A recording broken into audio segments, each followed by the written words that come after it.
Dr. Morgan, the reality is over the holiday break, kids may have gotten sick. What do you do if you have to send them to school or maybe not send them? Think about the resources for your schools.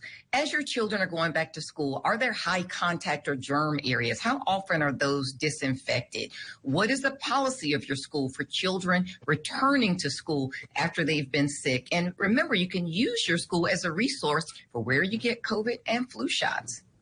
All right, those are kids things. Now, what about adults? Adults who, so many people in the holidays got sick and they have to go to work or maybe try to negotiate not.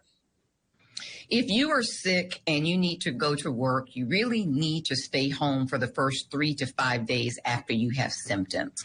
After that point, if you are still symptomatic and need to go into work, make certain that you mask or make arrangements where you can be in an area alone without contact with others.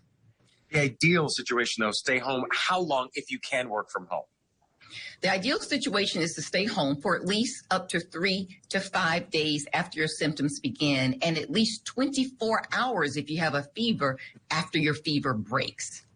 And again, do the research and talk about vaccines once you get better. So, because this thing is sticking around, there's 3 things going on right now. So, Dr. Jane Morgan, Executive Director with Piedmont, as always, thank you for the advice. Thank you. And Dr. Morgan also says that parents could review the basics with their children, such as good hand hygiene, keeping them home if they're sick, and making sure that they're up to date on those vaccines.